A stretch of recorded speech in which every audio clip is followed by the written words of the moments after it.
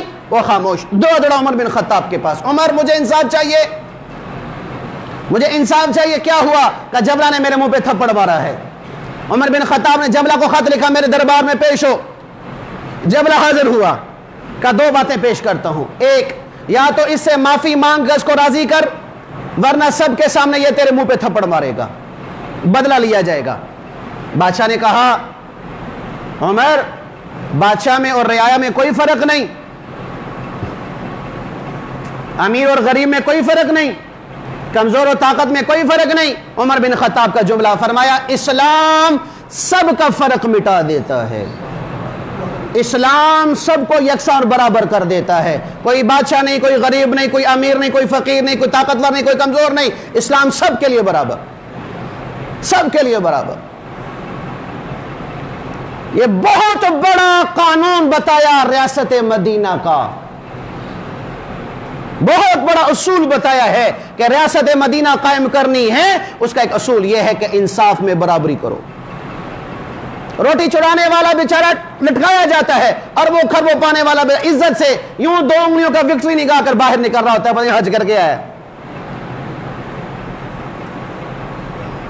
یہ انصاف نہیں ریاست مدینہ کا، یہ انصاف ہے. جبلہ نے کہا اچھا مجھے رات کو سوچنے کی مہلت دی جائے. کہا ٹھیک. وہ راتوں رات وہاں سے روم چلا گیا، بھاگ گیا. اس نے اپنی بے عزتی سمجھی، ایک غریب سے میں معافی مانگوں یا غریب میرے منہ پہ تھپڑ مارے. جہاں وہاں گیا مرتد ہو گیا، اسلام چھوڑ بیٹھا. عمر بن خطاب کو پتا چلو، بڑا دکھ ہوا، بڑا دکھ ہوا کہ یہ کیا کر دیا اس نے. عمر بن خطاب نے 2 آدمی بھیجے. روم کا سفر 1 مہینے کا، 1 مہینے کا سفر طے کرتے کرتے کرتے 2 شخص وہاں پہنچے. جبلہ سے ملاقات ہو گئی.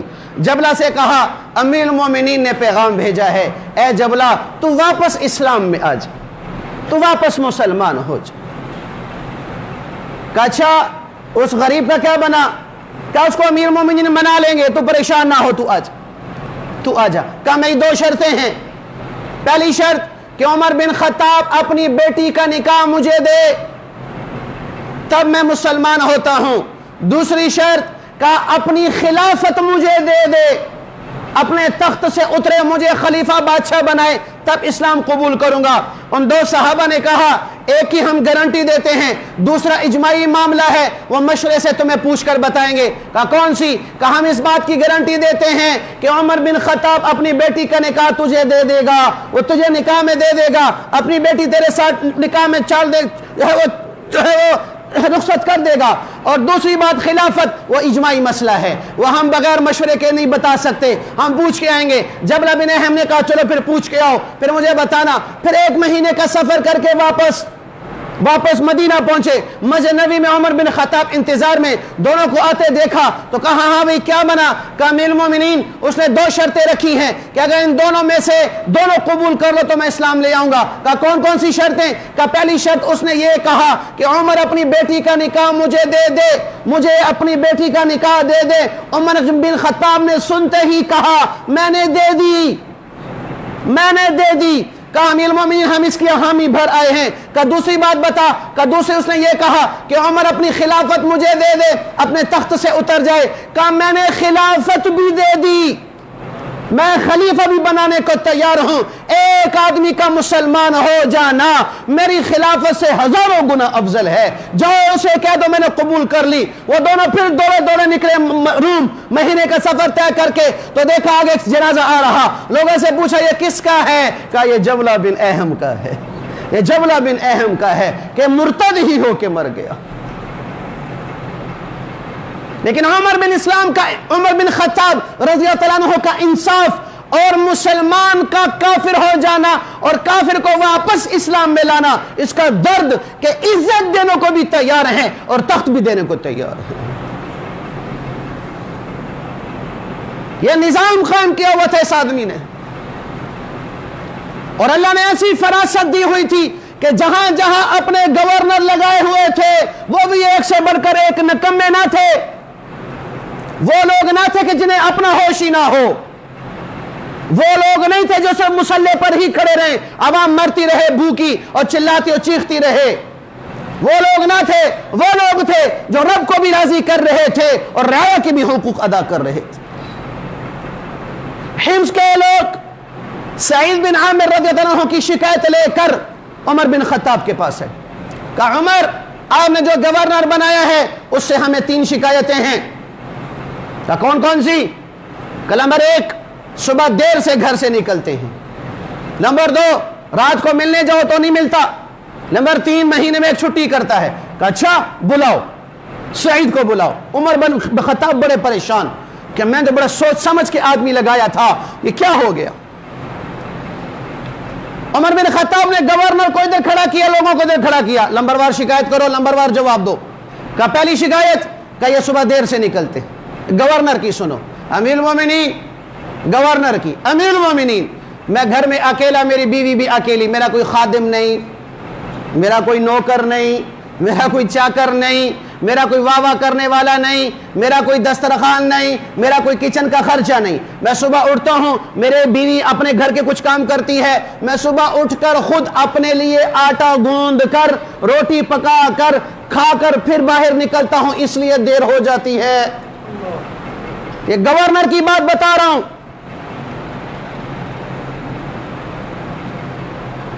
مجھے یاد نہیں کہ شاید میں نے کبھی خود آٹا گوندھ کر گھر میں روٹی پکا کر کھائی ہو. میں گورنر ہوں, یہ گورنر کی حال بتا رہا ہوں. کہا دوسری شکایت, کہا دوسری شکایت امیر المومنین یہ ہے کہ یہ رات کو نہیں ملتے. ہاں سعید کیا جواب ہے؟ کہ امیر المومنین میرا دل تو نہ چاہ رہا تھا, آپ نے پوچھا دے رہا ہوں. کہا میں نے دن مخلوق کو دیا ہوا ہے اور رات میں نے خالق کو دی ہوئی ہے, میں ساری رات اللہ کی عبادت کرتا. تیسرا سوال, کہا جی یہ مہینے میں ایک چھٹی کرتے ہیں. کہا ہاں سعید کیا جواب ہے؟ کہ امیر المومنین میرے پاس ایک ہی جوڑا ہے, گورنر کے پاس کا ایک ہی جوڑا ہے, مہینے میں ایک دفعہ خود اسے دھوتا ہوں, سکھانے کے لیے ڈالتا ہوں, دھوتے اور سکھاتے پورا دن لگ جاتا ہے, اس لیے مجھے مہینے میں ایک چھٹی کرنی پڑتی. حمص والوں کو کہا ارے او ظالمو قدر کرو اس آدمی کی, اس کی قدر کرو. دونوں چلے گئے, 1000 اشرفیاں اپنے غلام کو دی کہ جاؤ یہ سعید کو دے آؤ, سعید کو دے آؤ, گورنر کو دے آؤ کہ اپنی ضروریات میں خرچ کر لے. وہ گھر پہنچے پیسے, بیوی نے کہا اللہ کا شکر کہ اللہ نے تیری ضروریات کا بندوبست کر دیا, اب ایسا کر ایک غلام خرید لے, ایک نوکر خرید لے تو تیرے گھر کے سارے کام کرتا رہے. سعید کی سنو, گورنر کی سنو, جو اپنا پیٹ بھرنے کی چکروں میں نہیں, اپنا گھر پکن بھرنے کے چکروں میں نہیں. ہاں جب حکمران کا گھر خالی ہوتا ہے تو عوام کا گھر بھرتا ہے, جب حکمران کا پیٹ خالی ہوتا ہے تو عوام کا پیٹ بھرتا ہے, جب حکمران خود پھٹے پرانے کپڑے پہنتے ہیں تو پھر عوام جو اچھے لباس پہنتی ہے, جب حکمران بے چین ہوتا ہے تو ساری عوام چین سے سوتی ہے, جب حکمران راتوں کو تڑپتے ہیں تو ساری عوام میٹھی نیند سوتی ہے. یہ نصاف ہے, یہ انصاف ہے, یہ نصاب ہے ریاست مدینہ کا. سعید نے کہا ارے اللہ کے بندی صبر کر, صبر کر, ہم سے بھی زیادہ ضرورت مند لوگ ابھی ہیں، یہ آئیں گے، یہ ان کو دے دیں گے۔ جس کے پاس مہینے میں ایک جوڑا اور روٹی بھی کبھی آج ملی تو کل نہ ملی، یہ کہتا ہے کہ ہم سے بھی زیادہ ضرورت مند لوگ آئیں گے۔ اللہ الصمد۔ سارے پیسے تقسیم کرتے، غریبوں میں سارے تقسیم کرتے۔ یہ نظام تھا اس آدمی کا۔